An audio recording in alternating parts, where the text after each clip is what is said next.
नमस्कार दोस्तों, स्वागत है आपका आपके अपने यूट्यूब चैनल अमन प्रयास जीकेजीएस में। तो जैसा कि फ्रेंड्स, आज से आपका 14 अक्टूबर और 14 अक्टूबर को आपका एसएससी एमटीएस का एग्ज़ाम था, जो कि फर्स्ट शिफ्ट का एग्ज़ाम समाप्त हो गया है।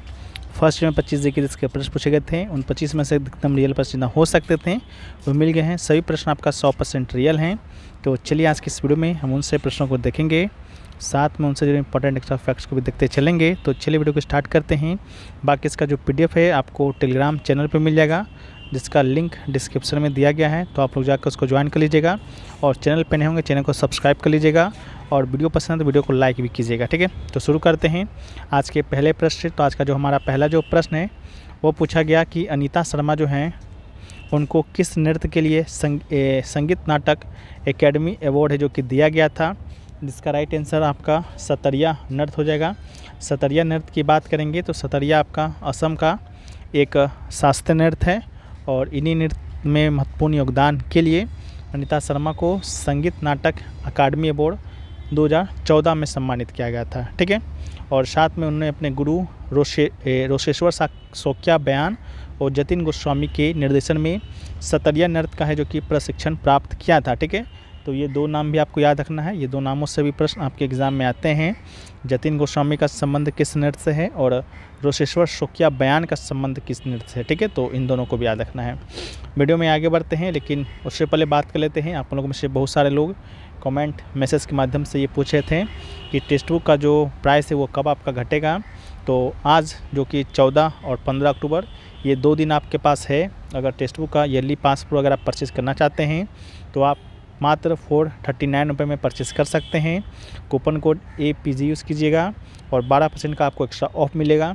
टेक्स्ट बुक के बारे में जिन छात्राओं को नहीं मालूम है उनको बता दें कि टेक्स्ट बुक आपको भारतवर्ष में जितने भी एग्ज़ाम होते हैं उन एग्ज़ामों का आपको मॉक टेस्ट प्रोवाइड कराता है, साथ में आपको PYP प्रोवाइड कराता है। ठीक है, तो यहाँ पर अभी अगर 5 आप परचेज करते हैं तो आपको 800 प्लस एग्ज़ामों का 80,000 प्लस मॉक टेस्ट के साथ साथ 17,000 प्लस PYP है, जिसका एक्सेस आपको मिल जाएगा। उसमें आपका SSC एग्ज़ाम, रेलवे का एग्ज़ाम, डिफेंस का एग्ज़ाम, बैंकिंग का एग्ज़ाम, स्टेट लेवल का कोई एग्ज़ाम होता है तो सभी एग्ज़ाम भी आपका इसमें इंक्लूड रहेगा। ठीक है, इसका जो लिंक है आपको डिस्क्रिप्शन में दिया गया है, कमेंट सेक्शन में भी पिन किया हुआ रहेगा। तो एक बार आप लोग जाकर चेकआउट ज़रूर कर लीजिएगा। मात्र 15 अक्टूबर तक ही सेल ये आपका लाइव रहेगा। ठीक है, तो आप लोग से निवेदन है कि आप लोग जाकर परचेस कर लीजिएगा। नेक्स्ट क्वेश्चन जो पूछा गया कि वृत्त कथा कोश जो पुस्तक है वह किसके द्वारा लिखा गया है। ठीक है, तो वृत्त कथा कोश पुस्तक की बात करेंगे तो यह आपका हरि सेन के द्वारा है जो कि लिखा गया है। तो हरि सेन इसका राइट आंसर होगा। हरि सेन जो कि एक संस्कृत विद्वान और कवि था, जो कि 4वीं शताब्दी ईस्वी में निर्वाह करते थे, यानी कि इसके अलावा वृत्त कथा कोश प्राचीन भारत लोक कथाओं और किंवदंतियों का संग्रह है। इसके अलावा जो हरि सेन है गुप्त वंश का जो राजा हुआ, समुद्रगुप्त का दरबारी कवि था। समुद्रगुप्त वही जिसे भारत का नेपोलियन कहा जाता है। ठीक है, तो इसको भी आप याद रखिएगा। नेक्स्ट क्वेश्चन जो पूछा गया कि which record breaking Olympian autobiography is titled beneath of a surface my story. ठीक है, तो इसका जो राइट आंसर होगा आपका माइकल फेल्प्स, इसका राइट आंसर होगा।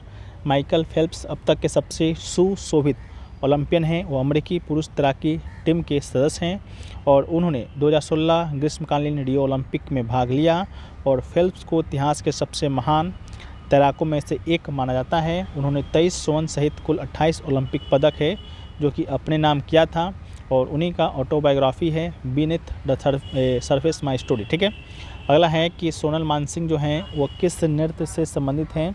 तो सोनल मानसिंह की बात करेंगे तो इसका राइट आंसर भरतनाट्यम और ओडिसी दोनों हो जाएगा।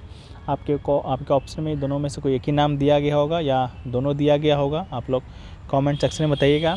बाकी सोनल मानसिंह भरतनाट्यम और ओडिसी में विशेषज्ञता रखने वाली एक प्रमुख भारतीय शास्त्रीय नृत्यांगना है, और शास्त्रीय नृत्य को बढ़ावा देने में उनके योगदान के लिए कई राष्ट्रीय और अंतर्राष्ट्रीय संगठनों ने उनकी प्रशंसा भी की है।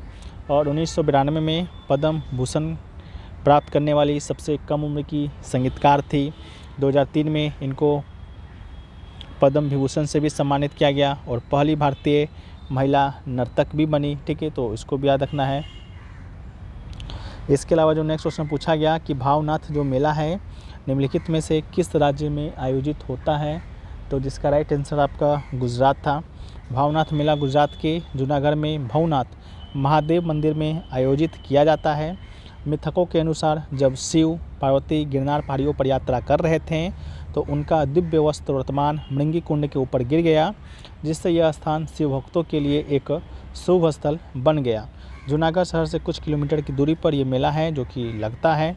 ठीक है, बाकी और सारे मेलों के बारे में भी हम आपको PDF में उसको प्रोवाइड करा देंगे, नहीं तो अभी वीडियो काफ़ी लंबा हो जाएगा और लेंदी भी हो जाएगा। तो PDF जिन लोगों को सभी मेलों की जानकारी चाहिए तो आप लोग PDF का इंतज़ार कीजिएगा, जो कि रात को आपको दे दिया जाएगा टेलीग्राम चैनल पे, जिसका लिंक डिस्क्रिप्शन में दिया गया है। ठीक है, तो आप लोग भी जाकर उसको ज्वाइन कीजिएगा।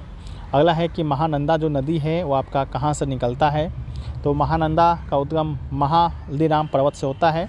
महाहल्दीराम पर्वत पश्चिम बंगाल के दार्जिलिंग ज़िले में है। ठीक है, तो महाहल्दीराम पर्वत इसका राइट आंसर होगा। साथ में महानंदा नदी उत्तरी भारत और बांग्लादेश की नदी है और यह पश्चिम बंगाल राज्य के सुदूर उत्तरी भाग में दार्जिलिंग पहाड़ियों से निकलती है और नदी बिहार राज्य के एक समृद्ध कृषि क्षेत्र से होकर दक्षिण की ओर बहती है और पश्चिम बंगाल राज्य में प्रवेश करती है। इगनम बाजार से होकर गुजरती है, फिर 225 मील या 360 किलोमीटर के मार्ग के बाद गोदावरी घाट पर गंगा नदी में मिलने के लिए दक्षिण पूर्व की ओर बांग्लादेश में प्रवेश करती है और महानंदा अपने ऊपरी मार्ग में बंगाली और हिंदी भाषी क्षेत्रों के बीच एक महत्वपूर्ण पूर्व की ओर भाषाई सीमा भी बनाती है। ठीक है, अगला है कि भारत का पारंपरिक खेल कौन सा है।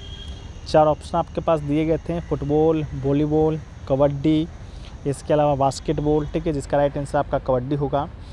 कबड्डी भारत का एक पारंपरिक खेल है। इसके अलावा शतरंज, खो खो, कुश्ती, गिल्ली डंडा, तीरंदाजी, गद्दा, सांप सीढ़ी, पिट्ठू, राशा, ये सभी पारंपरिक खेल हैं, लेकिन हालांकि आपका ऑप्शन में कबड्डी ही दिया गया था, तो राइट आंसर आपका कबड्डी ही होगा।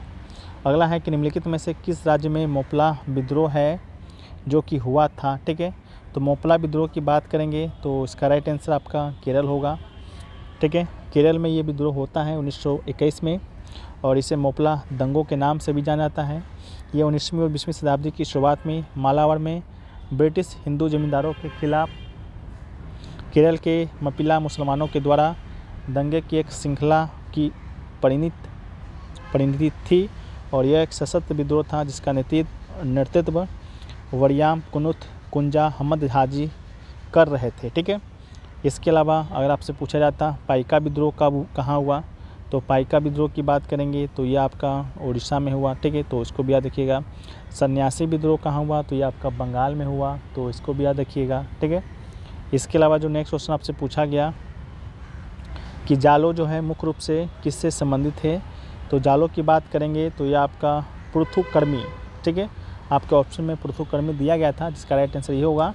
जालो जिसे जलो भी कहा जाता है प्राचीन भारतीय समुदाय है और यह समुदाय मुख्य रूप से पृथुकर्मी से संबंधित है। ठीक है, अगला जो है कि जनगणना के अनुसार साक्षर व्यक्ति वह है जो डैश। ठीक है, तो इसका राइट आंसर 7 साल का हो और समझ के साथ किसी एक भाषा में पढ़ लिख सकता हो। ठीक है, तो इसका राइट आंसर 7 साल होगा।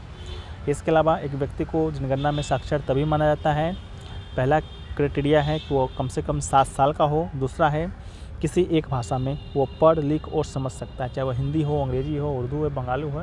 ठीक है, कोई भी भाषा हो उन एक भाषा में आपका पढ़ लिख सकता है। ठीक है, तो उसी व्यक्ति को साक्षर माना जाता है। 2011 की जनगणना के अनुसार भारत का साक्षरता दर 74.4% है। इसके अलावा देश में साक्षरता 74.04%, पुरुष के लिए 82.14%, महिलाओं के लिए 65.46%। सबसे अधिक साक्षरता दर वाला जो राज्य है वो आपका केरल है 93.91% के साथ। इसके बाद लक्षद्वीप है 92.28% के साथ। इसके बाद आपका मिजोरम का स्थान आता है। सबसे कम बिहार का है 63.82%। उसके बाद अरुणाचल प्रदेश का है 66.95% और सब उसके बाद आपका राजस्थान का है 67.06%। ठीक है, यानी कि ऊपर से टॉप 3 स्टेट देखें तो ये आपका केरल हो जाएगा। इसके बाद आपका लक्षद्वीप जो कि एक आपका यूटी है, तो एक लक्षद्वीप हो जाएगा, फिर आपका मिजोरम हो जाएगा। ठीक है, इसके अलावा बॉटम से देखें तो बॉटम से पहला पे आपका बिहार आ जाएगा, इसके बाद आपका अरुणाचल प्रदेश आ जाएगा, फिर आपका राजस्थान आ जाएगा। ठीक है, तो इनको याद रखना है। इसके अलावा एक जो प्रश्न आपसे पूछा गया, वन्य जीव संरक्षण अधिनियम जो है भारत में कब आया था, ठीक है। तो वन्य जीव संरक्षण अधिनियम की बात करेंगे तो ये आपका कब आया था, तो इसका राइट आंसर आपका 1972 हो जाएगा, ठीक है। 1972 में है जो कि आपका इसे लाया गया था। और इस अधिनियम का उद्देश्य वन्य जीवों और उनके आवासों की सुरक्षा और संरक्षण करना था, ठीक है। तो ये आपसे पूछा गया था वन्य जीव संरक्षण अधिनियम के बारे में, ठीक है। इसके अलावा और भी 2-4 प्रश्न पूछे गए होंगे जिसकी जानकारी मुझे अभी तक नहीं लग सका है। तो जैसा ही लगेगा उसको हम PDF में आपको प्रोवाइड करा देंगे। PDF टेलीग्राम चैनल पे मिल जाएगा, लिंक डिस्क्रिप्शन में दिया गया है, आप लोग जाकर ज्वाइन कर लीजिएगा। और जो भी लोग टेस्ट बुक के टेस्ट सीरीज से जुड़ना चाहते हैं उनके लिए एक सुनहरा मौका है, आप लोग जुड़ सकते हैं। 439 रुपये में 1 साल के लिए आपको यह एक्सेस मिल रहा है। लिंक डिस्क्रिप्शन में दिया गया है, कमेंट सेक्शन में पिन किया हुआ रहेगा, तो आप लोग जाकर उसको ज्वाइन कर लीजिएगा। मिलते हैं हम लोग नेक्स्ट वीडियो में, जब तक के लिए जय हिंद फ्रेंड्स, वंदे मातरम।